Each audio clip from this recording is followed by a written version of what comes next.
Well, thank you, Senator Portman. And it's now my turn for a round of questions. I want to thank Senator Peters and Portman for holding this hearing, and to all of our witnesses, both in the room and virtually. I really appreciate your testimony. This is an excellent panel, and I appreciate your work very, very much. I want to start with a question to Dr. O'Neill and Dr. Priscilli. I'm concerned that extremist groups, including ISIS, continue to develop and refine online radicalization techniques that make it easier and quicker to radicalize people. At this committee's annual threats hearing in September, leaders from the Department of Homeland Security, the FBI, and the intelligence community expressed similar concerns. Extremists take advantage of the speed of social media platforms, but also their algorithms, which often facilitate the quick spread of extreme content. So Dr. O'Neill and Dr. Priscilli, in your view, what are the weaknesses in the algorithms used by large social media platforms that can make it possible for anyone, including violent extremist groups, to expand and capture their audience? What steps can social media platforms take to curtail extremist efforts? And why aren't these companies taking these actions already? And I'll start with you, Dr. O'Neill. Thank you for the question. Yes, and it's an important one. So I want you to think of the filters, these things that are trying to catch content like that is hateful or otherwise not allowed, as sort of nets that fishermen use in the ocean. They sort of pull the net and they see what they've got. And they've got some fish there, and they count the fish and they say, oh, we've got a lot of fish. What they're not counting, of course, is the fish that got through the holes of the net. So what I'm talking about are the people that are who are paid actually to put hateful content on Facebook and elude the nets. The thing about it is that they can tell when they've been caught, and then they will redouble their efforts to change their content somewhat so that it gets through the net.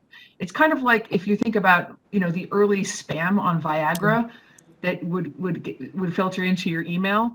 And then, the spam filters got rid of the things that said Viagra. And then they started saying Viagra, but it's spelled, instead of with an I, it was spelled with a 1. And those got through for a while until they didn't get through.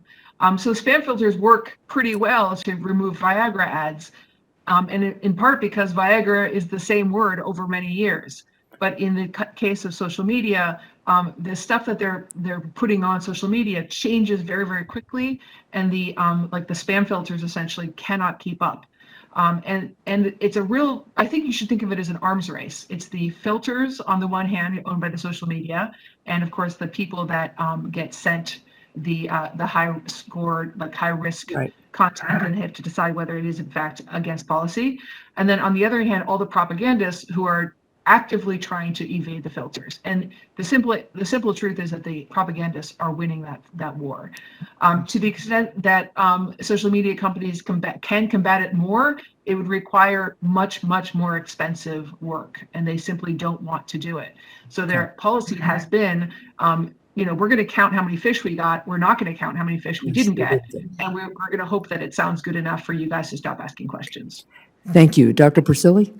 So this is one of those areas where I wish I had the answer. And in order to get the answer, we do need to have access to the data. I will say that, having talked to many of the integrity teams at these companies, these are pretty sophisticated operations that they've stood up in the last 5 years, and there's more that they could do. And as bad as things may be in the U.S., by the way, there are a lot worse around the world, and that's something that I think naturally we're focusing on problems unique to the U.S. But if they don't have the competencies in the local languages around the world, especially if you're dealing with terrorist content and the like, then they're going to be hindered in their ability to really attack these problems. Again, if you look at the work that we've done at Stanford, if you go to the Stanford Internet Observatory, we've been trying on the outside to flag this kind of content, the violent content, terrorist content, and foreign election meddling and the like. And so we've been trying to do on the outside what they do on the inside, but it's extremely difficult. Okay, thank you.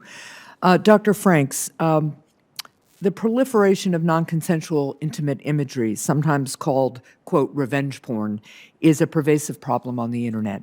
There are a number of truly despicable sites dedicated to hosting that material, but often users also share these private images and videos on large social media platforms with absolutely devastating consequences for those whose images are shared without their consent. Congress and the states have taken notice of the tremendous harms from these situations, and there is some work going on to address the problem. But what more should social media companies be doing to prevent this content from being hosted on their platforms and to more immediately remove it when found? What additional tools could these companies give to people to help ensure that their images are not shared on social media platforms? Thank you. Social media companies, I will say this about some of the more dominant companies, have been trying to tackle this issue, Facebook among them. There are teams at all of these various companies that are quite concerned about these issues and have worked with organizations like mine, the Cyber Civil Rights Initiative, to think about ways to impose their content policy restrictions and to encourage people not to participate in this kind of abuse and to try to empower victims to be able to remove the content. That being said, those kinds of measures are essentially putting victims at the mercy of these companies. They may choose to make this a priority, they may choose to impose some sort of policies, but there isn't any necessary reason for them to continue doing so, and tomorrow they could simply stop. So I think it really is important for the work that is being done by the state legislatures and by Congress. The SHIELD Act is included in the Violence Against Women Reauthorization Act of 2021 that would federally criminalize non-consensual pornography. That would be a real incentive, I think, for these companies to take it seriously. This is connected to what I've suggested about Section 230 and also goes to the broader question of incentives, about transparency or about regulation, about any of these questions. So long as these companies enjoy essentially blanket immunity for these harms, there is no real incentive for them to do anything. And therefore, it would be very important for there to be changes in Section 230 to take away some of that preemptive immunity. Thank you very much. Again, I appreciate the testimony of all of you. I'm going to recognize Senator Johnson now for his round of questions.